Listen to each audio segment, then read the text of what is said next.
Hello everybody, it's me, GhostCritic. I'm back again this Monday with the final one of these new type of videos that I'm trying out. If you've been watching me over the last couple of months, you'll have seen the latest videos that I've been trying out that are not specifically either comic book reviews, hauls, or new comic book day videos. Been trying out some different things, been having a whale of a time. I thank you all for all trying them out and enjoying them as much as I have been doing them. But the last lot of videos have been very focused on comic books. And one of my other passions, if you can call it a passion I guess, is TV shows. If you saw my Netflix list of stuff that I'm constantly watching, it's just a whole stream of different TV series. There is so many there, I don't know where I get the time to watch them all. And it's one of those things that I kind of dabbled with occasionally in the past, but really enjoyed doing and wanted to do more of it. So I think this is a good way of spurring me on. And I have, as you can see, called this particular segment Pilot Reviews. Now that's because I'm going to look back at not just the latest TV shows that are coming out, but the classic TV series of years gone by, and rewatching the very first episode, which is generally called the pilot episode. This is the one that's going to basically, for the people who are making it, make or break a TV series, whether they get kind of like that, I don't know what they call it, full syndication, getting a series that hopefully will go on further and further. So this is the episode that's really going to grab you, draw you in, make you excited to watch more. Now, as you can see from the title, I have picked a classic TV series from way back in the it started just before the 1960s, 1959, and it is the Twilight Zone. Unless you've been living under a rock for the last 50 odd years, the Twilight Zone was one of those kind of American anthology series created, and many of its episodes written by Rod Serling. And it encompassed so many genres in its time, but the focus of many of the episodes were that of horror, and then mixing it with the fantasy, the sci-fi, and the kind of psychological feel. And each episode would kind of conclude with either a very kind of macabre or unexpected twist, and often had a kind of a moral to the story at the end, which very often was as relevant today as it was all the way back when these were first aired. It's had this huge cult success now. At the time, it did well. The viewing figures of it were, let's say they were adequate. It wasn't hugely popular when it first came out, but it did well enough to have series after series after series, and it won so many awards for Mr. Serling. And in its time, it's had many kind of spin-offs. A feature film was made out of it. There was a comic book series, a radio series, a magazine, and it eventually had kind of two revivals, one in the 80s and a short-lived 2-year run in 2002. So it is one of my all-time favourite TV series. So I was very excited to go back to the very first episode of the series. Now, each episode started with an opening narration, and it also closed with a narration from its creator, Rod Serling. In this particular one, this first episode is called Where Is Everybody? We had Rod Serling's very booming voice at the beginning saying, "The place is here, the time is now, and the journey into the shadows that we're about to watch could be our journey." Now already you feel very involved in the story. This is going to be, it's going to be you who are taking this journey. You can certainly identify with our main character. Now, Where Is Everybody came out on the 2nd of October in 1959, and is generally accepted that this was the pilot episode of the Twilight Zone.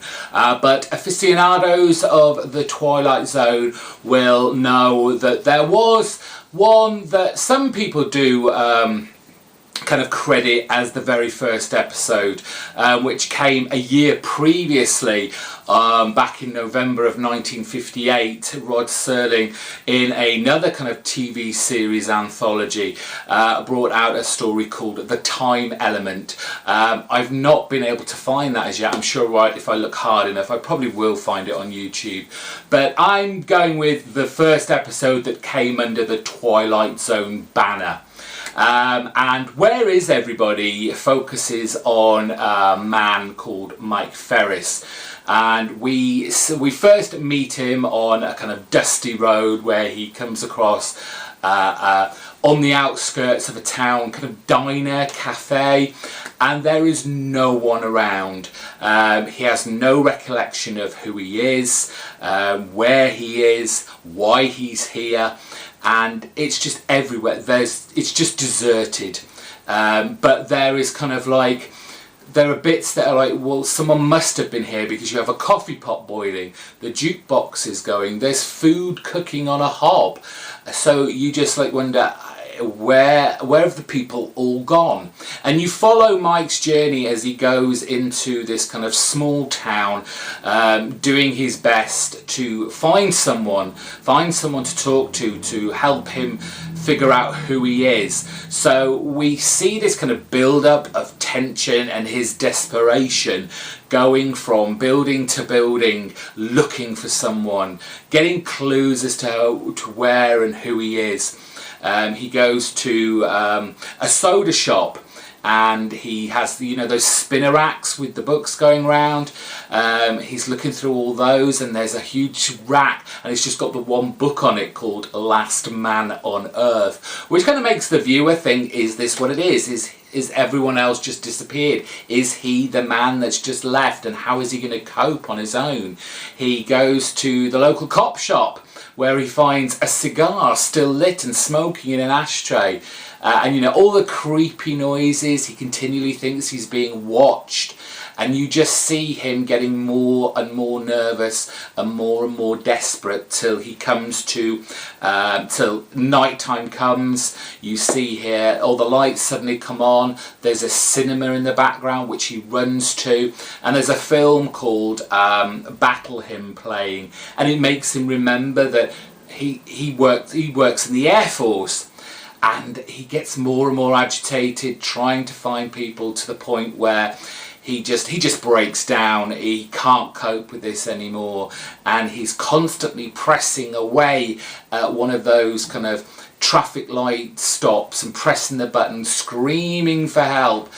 And then the screen cuts to all these military men watching a TV screen with Mike hooked up to a machine, and we find out the twist of it all is that in reality Mike is an astronaut trainee. He's learning to live on his own, because he's going to be the man who's going up into space. He's going to go to the moon, and dealing with that isolation that goes with this. We find out he's like been in this isolation booth for 484 hours, which is kind of roughly about 20 days, and he's basically just cracked under the sheer loneliness of his predicament.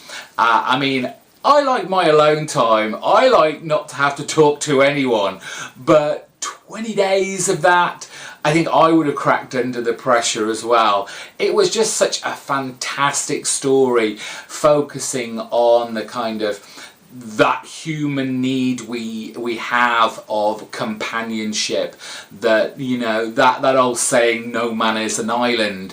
You will always, at some point in your life, however much you may think you don't, you're going to need people to not just to help you out in life, but to kind of backwards and forwards, have a conversation, build relationships, friendships.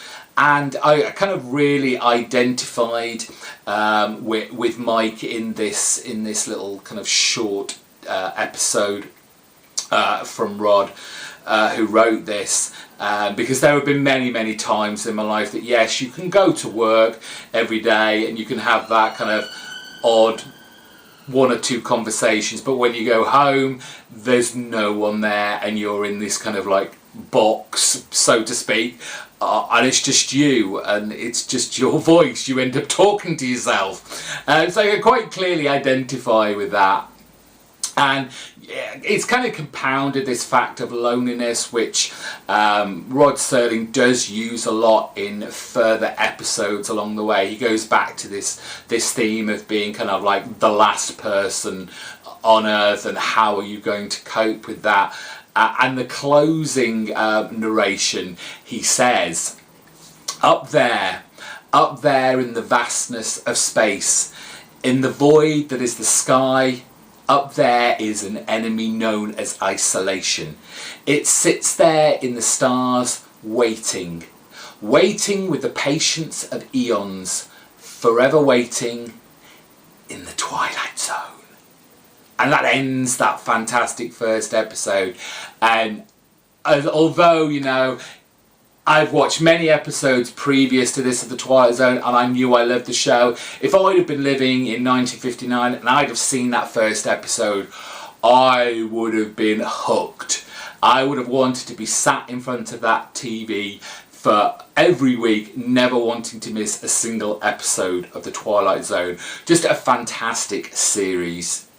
And just before I end this, I just wanted to throw a few little trivia things I found out about this first episode while I was watching this. For those eagle-eyed among you, the town square, the set that they used, was actually used for the Back to the Future movie many years, 30 odd years later, in 1985. Our main character, Mike, who was played by Earl Holliman, was actually running a temperature of over 100 degrees while this was filming, and it kind of it's almost method acting. You often see him in the shot and he is just dripping in sweat, his face glistening, and he said, if you listen to the audio commentary when you watch the first episode, he's kind of upset that, you know, his voice at the beginning of this was incredibly hoarse and he wished he'd been felt better. But I actually think it adds a great deal to the portrayal of this kind of desperate guy. The actor Tony Curtis, he was actually offered the role of Mike Ferris, but guy was a bit too greedy and apparently wanted a lot more money there than the Twilight Zone was willing to pay for the time. Just again, you can find it on this box set, Twilight Zone season 1. It's got some extras in there. Like I said, it's got the audio commentary. It's got stills from the episode, and just an amazing series and a great way to start off future episodes. And I always come back and rewatch all my favourite episodes, which is hard to pin down because there are so many.